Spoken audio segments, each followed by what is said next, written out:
Assalamualaikum warahmatullahi wabarakatuh. Kami ingin mempresentasikan upacara tablik dari Jawa Barat. Jadi sebelum itu, perkenalkan nama saya Selvinan Dinata dan di sebelah saya ada. Nama saya Nova Alraini dan nama saya Wulan Sucitra. Festival Tabuik merupakan bagian dari cara masyarakat merayakan tradisi Tabuik secara tahunan. Ketika upacara adat ini sudah diakui oleh pemerintah sebagai bagian berharga dari kehidupan berbangsa, maka Festival Tabuik pun menjadi bagian dari bangsa Indonesia. Festival Tabuik sudah berlangsung sejak puluhan tahun. Disebutkan bahwa festival ini sudah berlangsung sejak abad ke-19 Masehi. Festival Tabuik ini kini tidak hanya menjadi bagian dari adat masyarakat setempat semata, melainkan juga menjadi salah satu bagian dari komoditas pariwisata daerah. Festival Tabuik dilaksanakan dalam satu rangkaian untuk menghormati atau sebagai hari perayaan peringatan wafatnya cucu Nabi Muhammad SAW yang bernama Husain bin Ali. Peringatan ini selalu dilaksanakan pada tanggal 10 Muharram sesuai dengan hari wafatnya cucu Nabi Muhammad SAW, Husain bin Ali, yang meninggal dalam perang di Padang Karbala. Festival Tabuik sendiri merujuk pada penggunaan bahasa Arab tabut yang berarti peti kayu. Nama tersebut mengacu kepada legenda atas kematian cucu Nabi. Muncul makhluk seekor kuda bersayap dengan kepala manusia. Makhluk ini disebut Burak.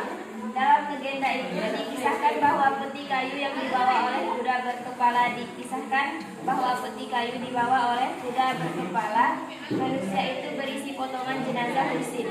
Berdasarkan legenda tersebutlah, maka dalam festival Tabuik selalu muncul makhluk tiruan Burak untuk mengusung peti kayu tabut di atas punggungnya.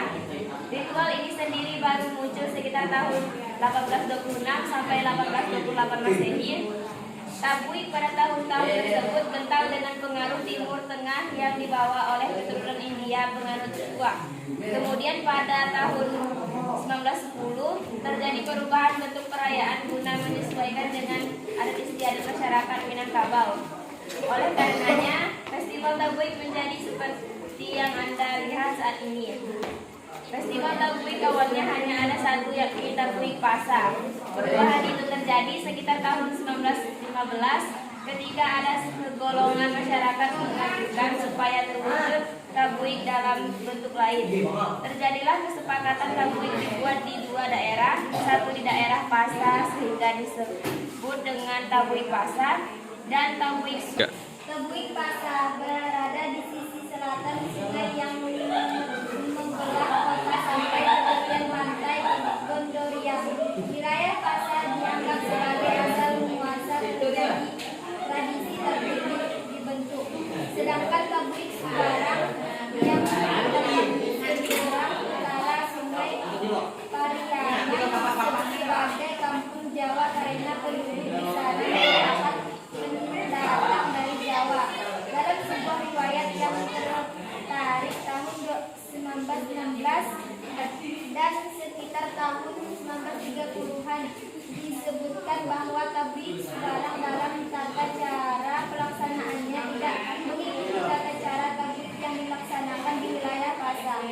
Meski demikian, acara tetap berlangsung karena memiliki satu tujuan yang sama, yakni memuliakan arwah Nabi Muhammad SAW, Husain bin Ali. Festival Tabuik mulai masuk ke dalam kalender pariwisata tahunan Kabupaten Pariaman melalui tahun 1982. Oleh karenanya, pelaksanaan Festival Tabuik di dua wilayah tersebut dipromosikan juga keluar daerah untuk mendatangkan turis domestik dan asing. Tujuannya agar pelaksanaan festival bukan hanya domestik dan asing, tujuannya agar pelaksanaan festival bukan hanya sekadar untuk tradisi dan upacara adat, melainkan juga agar nilai adat ini menjadi dikenal secara lebih luas. Pantai Gandoria menjadi titik pusat acara Festival Tabuik. Titik puncak acara festival ini berupa arak-arakan padi sampai ke pantai dan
tablik secara keseluruhan bermakna peti Husein yang dibawa oleh Burak ke surga. Selain itu, tablik memiliki maksud untuk mengenang perjuangan yang telah dilakukan oleh Husein dalam membela agama. Perayaan tablik dimulai semenjak awal abad ke-20.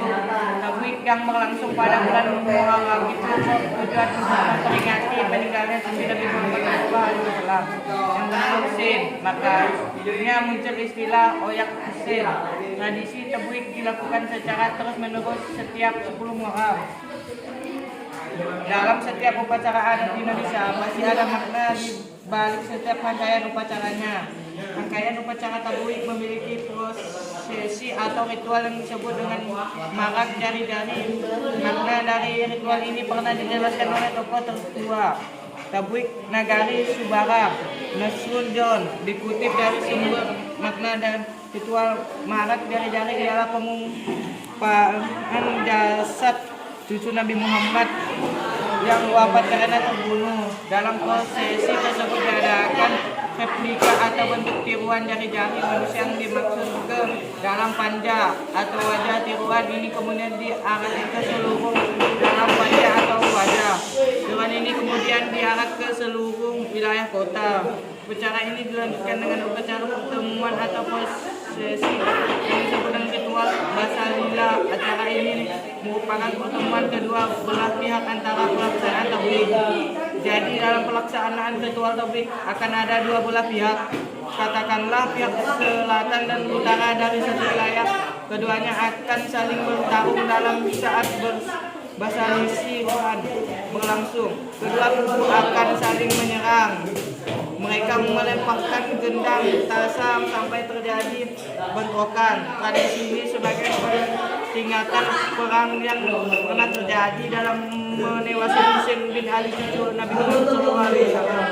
Dalam pelaksanaan basilas sekilas seolah-olah masyarakat saling mendendam karena terjadi bentrokan. Sesungguhnya tidak demikian, karena pelaksanaan hanyalah bagian dari upacara untuk mengembangkan cerita kematian Husein.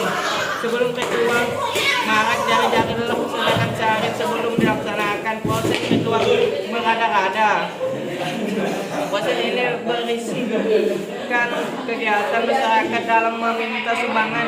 Dalam ritual ini masyarakat tablik melibatkan masyarakat untuk memberi sumbangan seikhlasnya. Sumbangan yang didapatkan kemudian digunakan untuk pelaksanaan acara sampai selesai. Sekian presentasi dari kami. Selanjutnya kami akan mempraktekkan cara upacara tablik.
Mana?